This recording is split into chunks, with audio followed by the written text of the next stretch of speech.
ধ্বংসস্তূপের মাঝে নির্বাক দাঁড়িয়ে আছে একটি সময়ের সাক্ষী, যেখানে এখন শোক নয়, সেটা আছে আগুন পোড়া গন্ধ।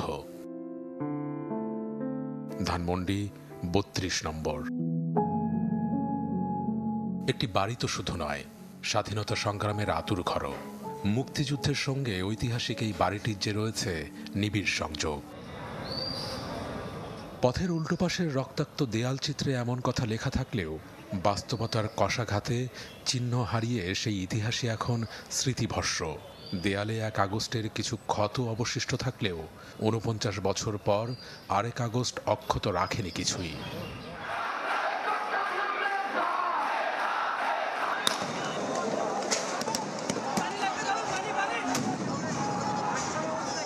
পুঞ্জীভূত ক্ষোভের এমন বিস্ফোরণে গণজোয়ার সরকার পতনের এপিটাফ লিখলেও ইতিহাসের এমন ধ্বংসাবশেষ মানতে পারছেন না অনেকেই।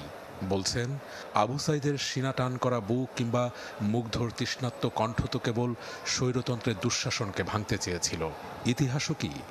বিগত সরকার শেখ হাসিনা আর বঙ্গবন্ধু এক জিনিস না। শেখ হাসিনা বঙ্গবন্ধুর ওরসজাত সন্তান হতে পারে, কিন্তু তিনি বাংলাদেশ না। বঙ্গবন্ধু বাংলাদেশ। দীর্ঘ ১৬ বছর পর হাসিনা সরকারের ক্ষমতাচ্যুতিতে বঙ্গবন্ধু হত্যাকাণ্ডের ১৫ই আগস্ট ঘিরেও তৈরি হয়েছে ক্ষত।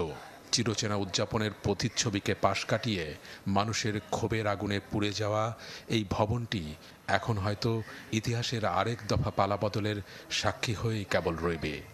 শেখ মুজিবুর রহমান বাংলাদেশের স্বাধীনতার সংগ্রামকে স্বাধীনতার যুদ্ধের দ্বার প্রান্তে নেতৃত্ব দিয়ে নিয়ে গেছেন। তাকে আপনি অস্বীকার করবেন কি করে? তাকে আপনি অসম্মান করবেন কেন? কিন্তু একই সঙ্গে এই দায় যারা ভেঙেছে তার চাইতে অনেক বেশি যারা তাকে একটা রাজনৈতিক পণ্যে পরিণত করেছিল মুজিবকে, এই দায় প্রধানত শেখ হাসিনা এবং তার সরকারের। স্বৈরতন্ত্রের নিরেট কংক্রিটে বঙ্গবন্ধুর নাম নিয়ে বারবারই বাণিজ্যিকীকরণ আর ব্যবহারের তিক্ত অভিজ্ঞতাই কি তবে আজকের এই পরিণতি? অভিজ্ঞ এই গণমাধ্যম কর্মীর ভাষ্য, রাজনৈতিক মিথ্যাচার প্রতিহত করে ইতিহাসের বয়ানের সংস্কার প্রয়োজন।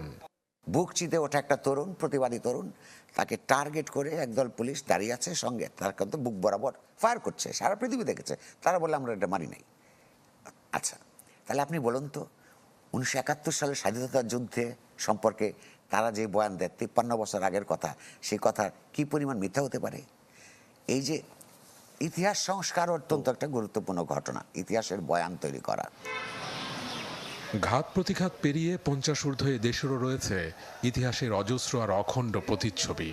সেখানে সবারই উচ্চকণ্ঠ। রাষ্ট্রের মেরামত শুধু নয়, ইতিহাসের সংস্কারও এখন সময়ের দাবি।